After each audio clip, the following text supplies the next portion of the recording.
लॉकडाऊनच्या काळात अकोला येथील बनावट पोलिसाने जनतेस मारहाण केल्याचे निवेदन जनसत्याग्रह समितीने पोलीस अधीक्षक अकोला यांना दिले आहे। कोरोनाच्या पार्श्वभूमीवर अकोला येथे 18, 19 आणि 20 जुलैच्या संपूर्ण लॉकडाऊनचा आदेश जिल्हाधिकाऱ्यांनी दिला होता। त्यानंतर अकोल्यामधील लोकांनीही या काळामध्ये या आदेशाला पूर्णपणे आपला पाठिंबा दिला। पूर्ण जिल्ह्यामध्ये कडकडीतपणे लॉकडाऊन पाळण्यात आले। या दरम्यान बनावट पोलीस बनून काही व्यक्तींनी जनतेला मारहाण केली होती। याचा व्हिडिओ जंगलातील आगीप्रमाणे संपूर्ण शहरामध्येच नव्हे तर संपूर्ण महाराष्ट्रामध्ये अग्नीसारखा पसरला आहे।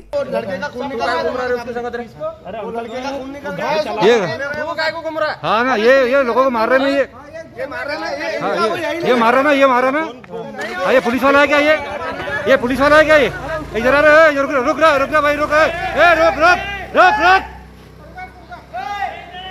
या निंदनीय घटनेची तक्रार जनसत्याग्रह संघटनेने अकोला जिल्हा पोलीस अधीक्षक यांच्याकडे केली आणि ठाकूर नावाच्या या बनावट पोलिसावर कठोर कार्यवाही केली पाहिजे अशी मागणी सुद्धा या निवेदनामध्ये करण्यात आलेली आहे। शासनाच्या नियमाप्रमाणे अकोला येथे पोलीस मित्र समिती व शांतता समितीचे गठन करण्यात यावे हे निवेदन सुद्धा यावेळी देण्यात आले। हे निवेदन देताना आसिफ अहमद खान यांच्या नेतृत्वामध्ये फिरोज खान, तौसिफ अहमद, शेख आजम, इरफान खान, मोहम्मद हाफिज नाजिम, मौलाना तालिब, सैयद मकसूद, शेख अजीम, मोहम्मद मुदस्सिर कुरेशी, यूनुस शाह, वसीम शेख, शेख मोहसिन, शेख शोएब, मोहम्मद वसीम, सोहेल खान, अयाज अली, शेख शकील इत्यादी कार्यकर्ते प्रामुख्याने उपस्थित होते। अकोला येथून विदर्भ न्यूज करिता आसिफ खान यांचा हा वृत्तांत।